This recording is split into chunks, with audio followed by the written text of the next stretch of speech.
Si Park ay sumugod kay Joo-hoon at sinubukang saksakin siya, ngunit si Joo-hoon ay masterfully na iniiwasan ang lahat ng kanyang mga atake at na-disarm siya sa loob ng wala pang 10 segundo, at ngayon na hawak na niya ang kutsilyo, nagpa siya siyang ipakita sa mga goons na ito kung ano talaga ang kayang gawin ng isang relikya. Habang ina-activate niya ang kutsilyo, pinapalakas nito ang kanyang katawan, pinapayagan siyang makita ang lahat ng mahihinang bahagi ng kanyang mga kalaban pati na rin ang pagpapabilis at pagpapalakas ng kanyang liksi, at sa tulong na iyon, nagawa niyang sumugod at saksakin ang mga tauhan ni Park ng maraming beses nang hindi man lang nagkaroon ng pagkakataon ang mga ito na makapag-react. Siyempre, siniguro niyang hindi niya tatamaan ang mga mahahalagang bahagi ng katawan dahil ayaw niyang patayin sila. Pero ang katotohanan na handang saksakin ni Joo-hoon ang mga ito ay labis na nakakatakot sa grupo kaya't hindi na sila handang lumaban. Gayunpaman, hindi papayag si Joo-hoon na makawala sila ng ganoon na lamang, kaya't tinangay niya ang kanilang mga gamit.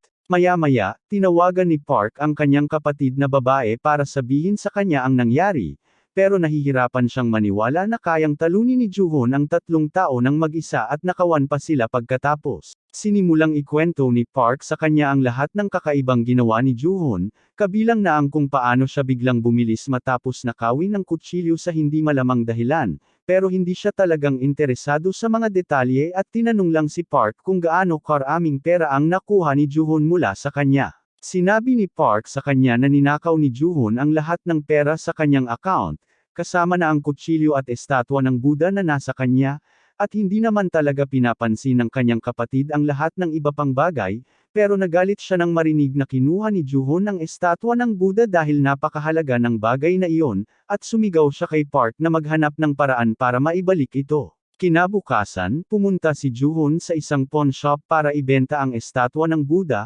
ngunit sa kanyang pagkadismaya, nalaman niyang ito ay basically isang piraso ng murang junk, kaya hindi ito gaanong halaga. Nagsisimula na siyang magtaka kung bakit nagdadala si Park ng isang bagay na kasing walang silbi nito, ngunit bigla, bumukas ang kanyang system panel at na-activate ang kanyang spy skill, na nagpapahintulot sa kanya na suriin ang estatwa at matuklasan na may nakatagong bagay sa loob. Sinimulang galawin ni Joo-hoon ang estatwa, at pagkatapos ng kaunting pagsusuri, isang lihim na compartment ang lumitaw. Mula rito ay nahulog ang isang maliit na pouch ng Walter White Special sa lupa. Agad na nalaman ni Joo-hoon kung ano ito, at naisip niya na maaaring ang buong art gallery na pagmamay-ari ng kapatid ni Park ay isang operasyon ng pagbibenta ng droga, kaya nagpa siyang tawagan si Jihan. Makaraan ng kaunti, nasa opisina si Park's sister, tumatawag sa kanyang boss upang subukang ipaliwanag kung paano niya nawala ang isa sa mga drug sample, ngunit bigla na lang pumasok ang pulisya na may kasama pang nakaposos na si Park,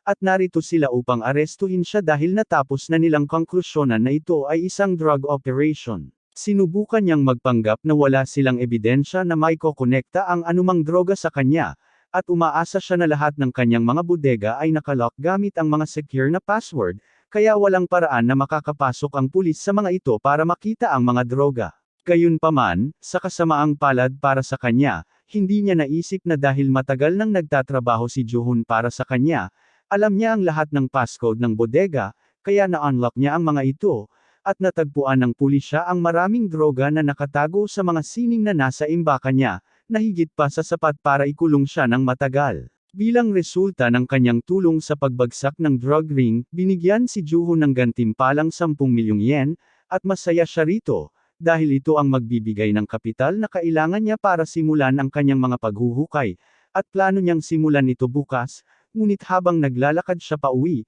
nagulat siya nang malaman na ang kanyang apartment ay ganap na nawala dahil may isang higanting estruktura na lumitaw sa ibabaw nito. Hindi gaanong nag-aalala si Joo-hoon tungkol sa kanyang mga gamit, kundi sa katotohanan na may isang libingan na lumitaw sa bansang ito, at hindi niya inaasahan na mangyayari ito ng maaga. Samantala, sa paanan ng libingan, isang babaeng nagngangalang Linda Walker mula Amerika ang bagong dating sa lugar, at sinasabi niya sa HQ na swerte sila sa pagkakataong ito dahil mukhang hindi pa nauunawaan ng gobyerno ng bansang ito kung gaano kahalaga ang mga libingan, kaya dapat madali nilang makuha ang kayamanan para sa kanilang sarili. Gayunpaman, habang sinasabi niya ito, napansin niya ang isang lalaking nagngangalang Rui malapit, at mukhang magkakilala ang dalawa dahil, tulad ni Linda, Si Rui ay isa sa napakakaunting tao na may alam tungkol sa mga libingan, at hindi niya balak palampasin ang ganitong pagkakataon. Ang pagkakaroon ng mga taong may alam tungkol sa mga libingan sa paligid ay nagpapahirap ng ilang beses sa plano ni Juhon kaysa dati,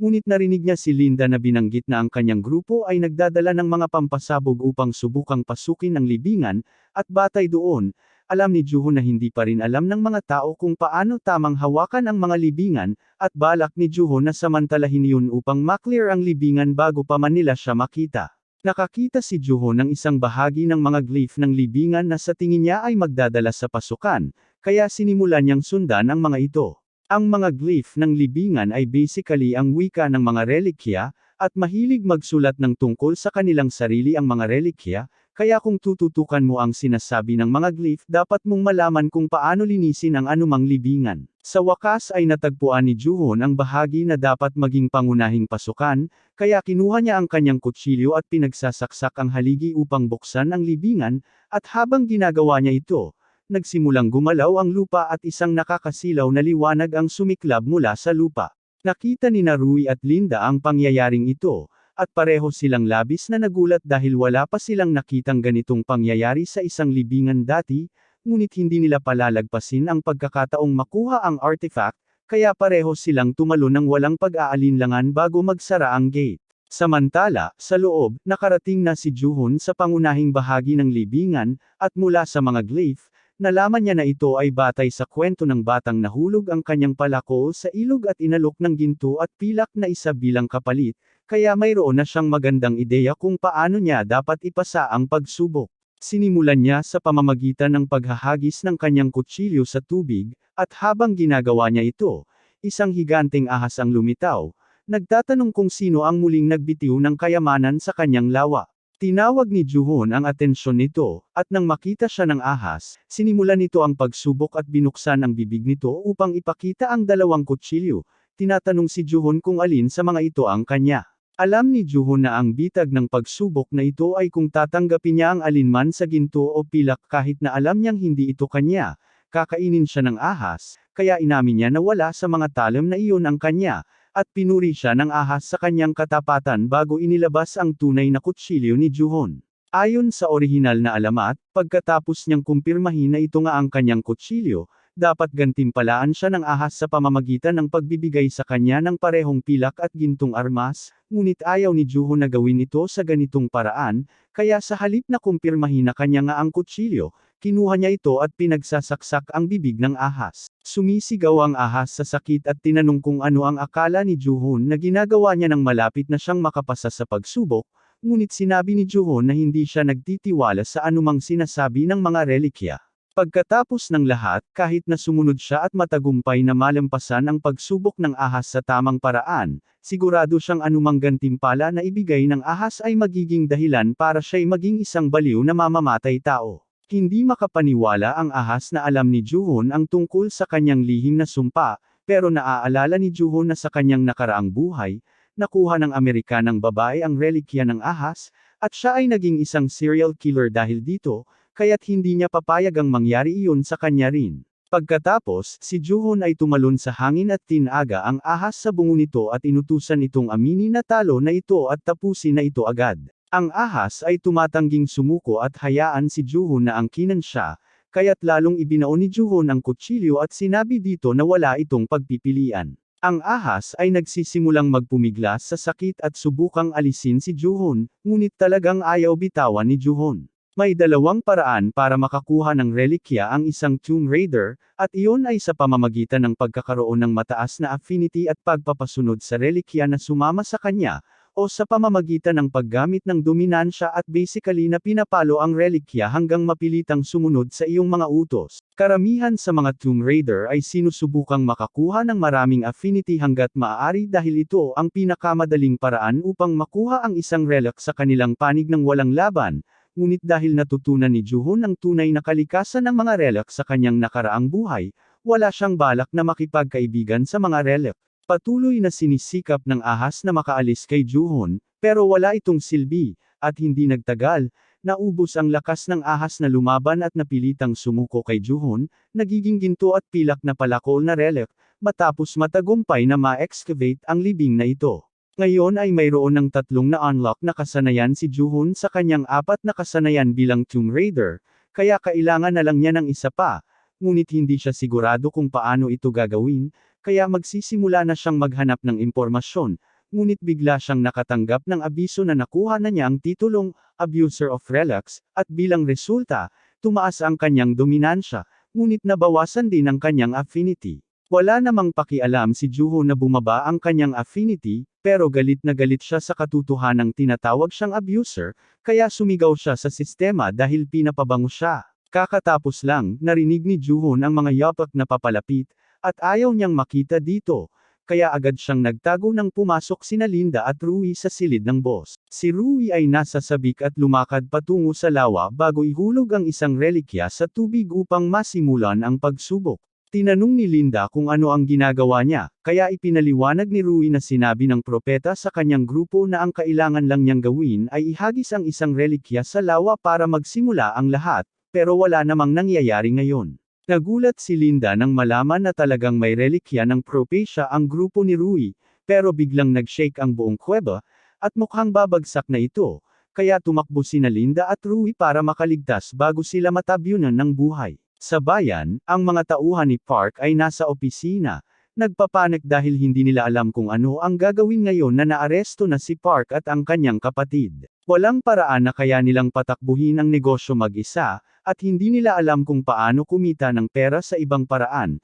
kaya sinimulan nilang murahin si Ju-hyun dahil sa paglikha ng lahat ng ito. Gayunpaman, sa mga sandaling iyon, tumawag si Ju-hyun kay Kur-eha, at lahat sila ay nagpanik dahil natatakot sila kay Ju-hyun matapos ang pambubugbog na ibinigay niya sa kanila noong nakaraang pagkakataon, pero sumagot pa rin sila dahil natatakot din sila sa maaaring gawin ni Ju-hyun sa kanila kung hindi nila sasagutin ang kanyang tawag. Pero agad silang sinigawan ni Ju-hyun dahil sa tagal nilang sumagot at bantang bugbugin sila dahil dito. Sinabi niya sa kanila na may maliit siyang utos na gusto niyang ipagawa sa kanila sa Midas, pero nang marinig ni Kur-eha ang salitang Midas, nagpanik siya dahil naaalala niyang ang Midas ang pinakamalaking auction house sa mundo na matatagpuan sa Las Vegas, at kung makapasok si Ju-hyun doon, malalaman niya kung ano ang ginagawa ni Tae-jun ngayon. Inutusan niya silang pumunta sa auction ngayong buwan at hanapin ang isang lalaking gumagamit ng alias na Jack Kamen dahil alam niyang iyon ang alias ni Tae-jun.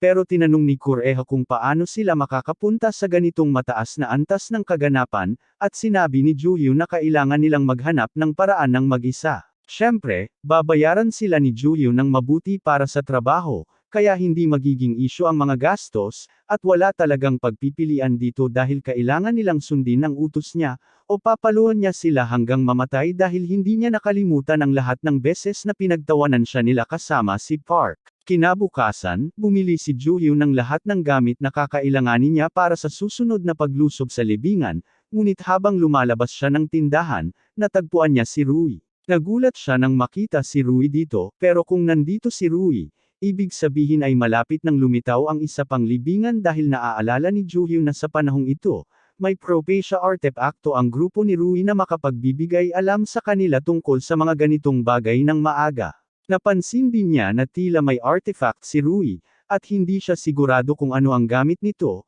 pero balak pa rin niyang nakawin ito. Para makalikha ng distraction, ibinuhos ni Ju-hyun ang kanyang inumin kay Rui, at habang nagpapanggap na tinutulungan siyang linisin ang sarili, ninakawan niya ng artifact si Rui, at bago pa man makaramdam si Rui na may mali, nagsimulang gumalaw ang lupa habang lumalabas ang libingan, kaya tumakbo si Ju-hyun, na iniiwan si Rui na naguguluhan. Ngunit sandali lamang, tumawag ang HQ sa kanya at sinabi na may bagong propesya na dumating, kaya gusto nilang ipaalam sa kanya na kailangan niyang mag-ingat dahil ang parehong tao na nauna sa kanya sa nakaraang libingan ay malapit na naman, at nang marinig niya yon, napagtanto ni Rui na ang taong tinutukoy ay si Ju-hyun.